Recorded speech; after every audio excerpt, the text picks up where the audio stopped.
Akron didn't get the result they wanted in week one, but allowing the 10 points. What sort of sticks out about some of the things you got to be aware of with that game? Well, it's as creative an offense as you'll ever see. I think Joe's one of the best offensive play callers and coordinators in football. You go back to his time at Penn State, he really got that program up and running. We did it when he did it at UConn, when he did it at Fordham. He's really creative. So they utilize a 2-quarterback system. They look to the sideline / use the headset at a high level, see what you're in, and try to attack it. Ton of skill. The Patrick kid played really well last week and then left the game. I have no idea if he's available or not, but he's an excellent player. They'll use both Finley and Johnson at quarterback. They can run the football.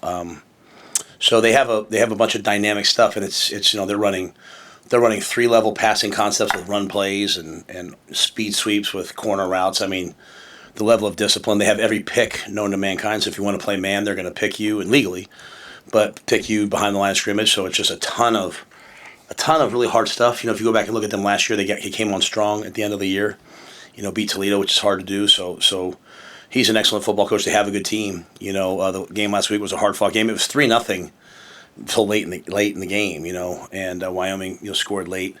You look at them defensively. They're stout. They're physical. They're strong. Their D-line plays with tremendous energy and explosiveness. They don't give up big plays. I know they give up some yards, but the amount of yards you give up is like the most, or the amount you gain is like the most unimportant stat. Really, it's really points per play and expected drive success and all that. So the defense held them to 10 points. So yeah, it'd be a lot of things for us that challenge you from an X and O standpoint, right? I just literally told the team, like, it's your ability to play your man even when you think it's a run play, because it might not be a run play. And your ability to defend the reverse and defend the reverse pass and defend the RPO and defend the quarterback run. So it's all the things that bother you in one offense. And then defensively, they've got a great blitz package. So it's all the things that bother you from a defensive standpoint as well. When you coached at Temple, you were sort of in that position of being the underdog. Why? Do you remember, I'm sure you do, the kind of message you would give to your team as you would go into playing a team? We weren't the underdog very often, though, Sam. I mean, not year 1, year 2, but yeah. I'm saying year 3, year 4, we were pretty damn good. Right. So okay, I'm just saying this to be funny. No, I know exactly what you're talking about. I was just being funny. My Temple guys will be like, "Oh, really, Coach? Trust me, they listen to everything and they have a lot of opinions." 20 games in the last. Yeah, I'm just teasing. No, in all seriousness, no, absolutely, because I'll never forget when Adam DeMichael was my quarterback. I was the OC at Penn State, going to Penn State, and seeing Ron Vanderlinden before the game and him being like, "Hey, you got a great quarterback now. Don't get him hurt today." And I see Ron later, and Ron's a great man. Him being like, I'm scared of Adam. I didn't want you to run him too much. So, I think, when you go in to these types of games, there's really nothing. You really have nothing in the world to lose and everything in the world to gain. And you have a bunch of players on your team who believe that they should be playing at the highest level and know that they're good players. And what's unique now that's different from before is it used to be like you played an FCS team and you saw a bunch of bounce-back players. Like now when you face any group of 5 team, they're going to have a lot of guys who played, one linebacker played at Illinois. I mean, like they've played a lot of football. And so, guys who know what this level's like and they know that they can play at this level. So, I think the message for me always was like, hey, we're competitors. We're going in to compete. Let's go compete. Let's take our shots, and we have nothing to lose. And on this end, we don't ever want to play the brand. We want to play the man. That's kind of always our message. Like, and that's whether we're playing Ohio State or whether we're playing Kent State. We want to play the guy lined up in front of us and play to a standard that. We're trying to attack that man, and so that was something that we were not great at last year. We played Ohio State to one level, we played other games to a different level. I told the team I think we lost to Illinois last year, and that started in the UNI game with the standard that we played at in the UNI game. And so, again, that's if you guys probably always hear me say, don't listen to the outside noise, don't listen to this, don't listen to that, and that's not that's just really a mindset of like, what do we say as football players to ourselves? I got to play a certain level, and so just do that. So yeah, I mean. I told our team I'm uptight this week. This guy beat me the last time I faced him head to head. Like, Like that was one of the worst moments of my coaching career. And so, if that was a player, I'd lose my mind. Coach Butler. Coach, I'm in the press conference. Can I call you back? I just did that for the cameras. Anyway, no, I told the guys I'm going to be uptight this week. Right? This guy beat me, right? He beat me in a monumental upset, back when we were the underdogs. So, I know, to me, I was always into these games like, hey, we're here to compete. We're here to play.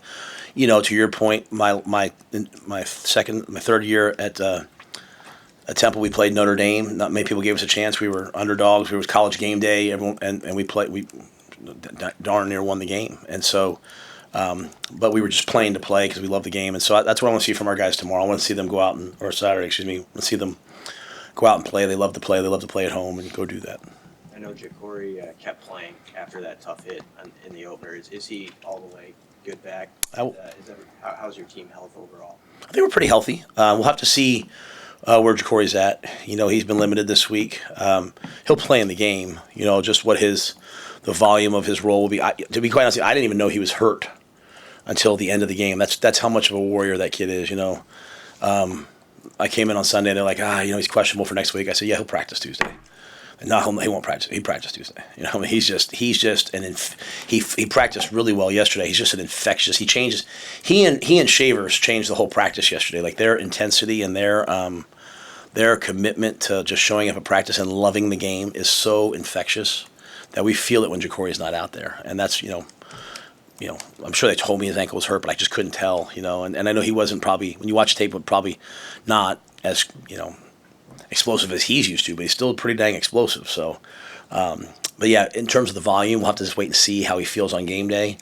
It's September and it's going to be 55, 60 degrees. So, I'm sure that won't affect it, but just, I just have to wait and see. So, but we've had a good week with the other guys getting them ready. How would you assess the week of practice based off of what you saw in game film, what you wanted to work on this week? I think we've had a great week. I'm always very hesitant when coaches say great week because you don't know how your week is until you play the game. But I've had no red flags. So the guys have worked hard. They've been very focused on working hard. They've been focused on working on the things, we call it deliberate practice, working on the things that we need to work on. And that's not like overall even. That's even just each guy. Like, hey, it's just it's like an autopsy of yourself after the first game when you see how you played. And you watch that first game and you're like, all right, oh man, I thought I'd do better than this. I thought I would handle this better. And so you can go back and work on it. So I feel like they've all done that. But we have to bring it to the game, and we don't want to talk about missed opportunities and all that after the game. So we have to go out and attack it. But I've been pleased with the guys this week. As you go into these game day recruiting weekends, how do you feel about this foundation you've set for those future classes, those 27, 28 classes? Maybe in year 3, are you a little ahead of where you were? Oh, certainly. This past class is the first class we've actually had. Everyone talks about the building. I would remind everybody this is the first year we've actually had the building for recruiting. Walking guys through concrete with hard hats does not wow them in recruiting. Showing them pictures does not wow them. You actually have to go into the building and see it. And so the things that we did this summer that I think were foundational, the Adidas 7-on-7, huddle, they had their own event. You got some people to Lincoln, getting guys from across the country to come here. I think that's been a game changer for us to finally have the building up and running, to have the training table. I think Troy in his press conference said to you guys a year ago, we're just serving our first meal on the training table. Now we have a world-class facility that, people talk about. So, we're light years ahead of, I think, where we were. We have some of the best players in the country coming to visit. And again, I will always remind everyone, though, my goal is not to recruit the best recruits. My goal is to recruit the best players. And there's a big difference to me. So I want the guys whose skill sets, whose work ethic, and whose brains fit our culture of football. Not, I want to win the recruiting rankings battle. It's fun when you do, don't get me wrong. You like getting players that are recognized as being good players, but we have to find the right guys, and so we have to spend time with them. And so this will be a big weekend for us, to have all these top players here. So I'm excited, and I think some guy goes all the way to the 2030 class, and we have some guys at that level coming. So, but that's the type of team that we want to be. We want to be a destination for the top recruits in the country. Does the Shavers Barney quality rank real high on your list of what you're looking for when recruits come through? Yeah, well, I've given my whole life, besides my family and my faith, I've given my whole life to football. So, I love having that that symbiotic relationship with players where like they love football and I love football and we both give to each other. And I'm not mad when people don't love football. You know what I mean? Like some of my best friends are chefs, accountants, other things, right? And I love the fact that they're passionate about what they do.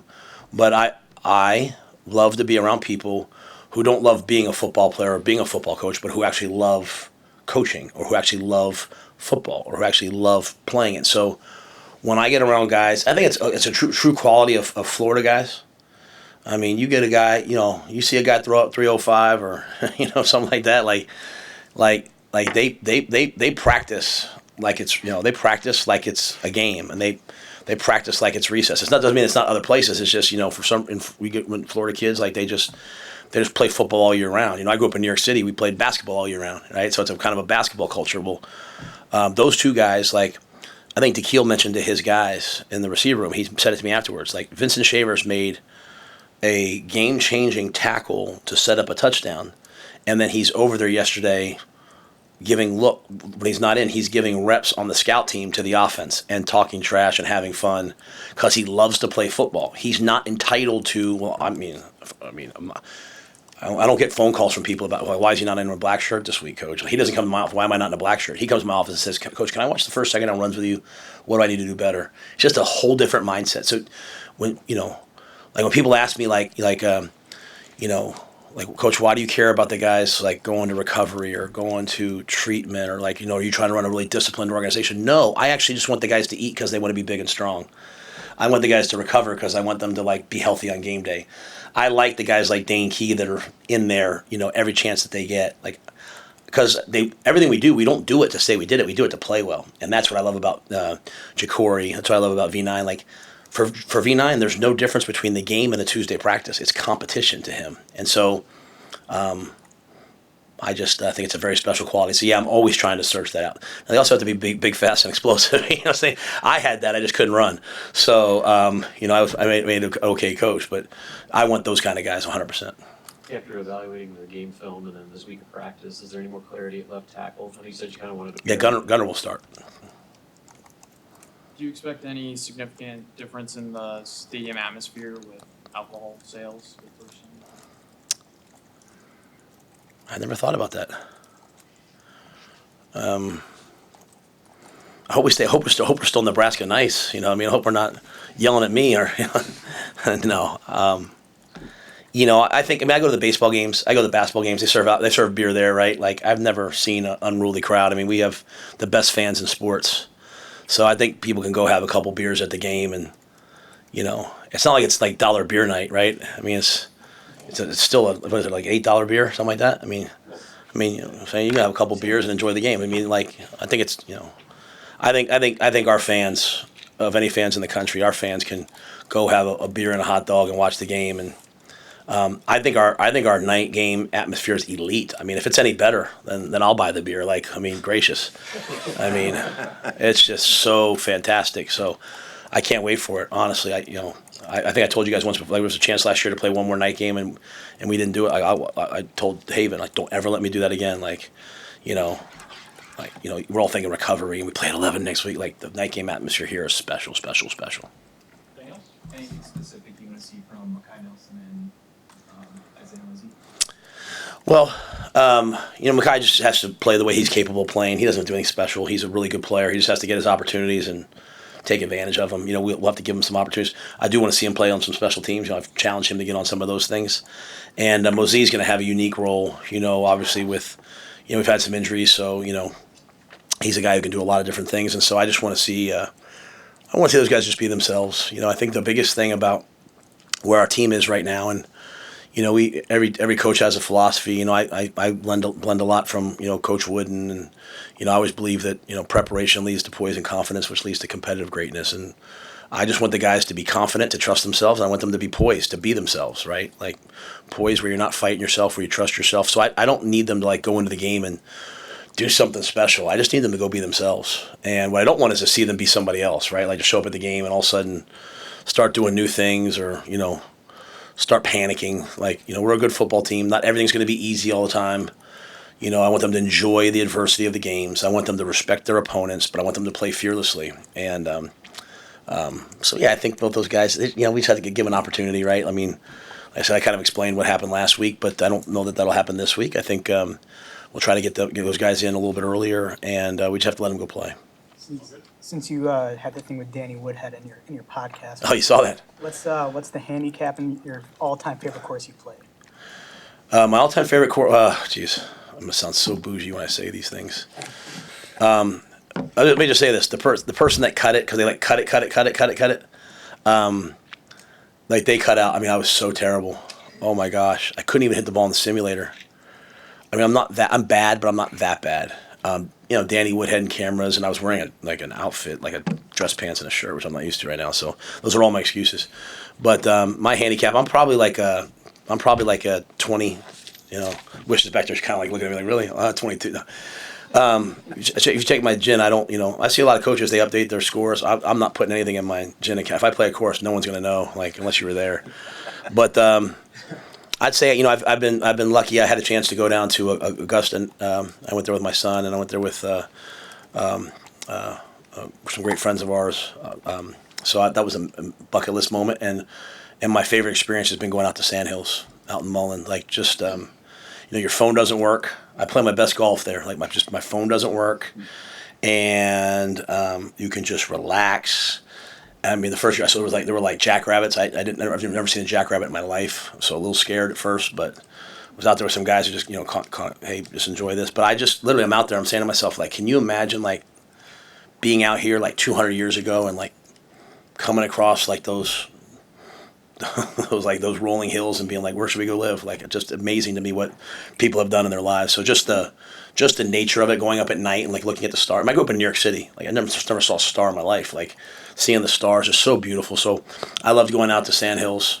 But there's great courses here. I mean, I think really like I have so many friends from back home that come here and they're like take her to play Firethorn, go up Lost Rail, go to Arbor Links, go to Omaha Country. I'm trying to name everyone, so all the golf pros will be like, Matt, come out and play anytime you want. So as you can see, I need the work, but I don't play during the season. So, but yeah, not a very good golfer. We have some really good golfers on our staff, but I am not one of them. So, thank you guys very much. See you after the game.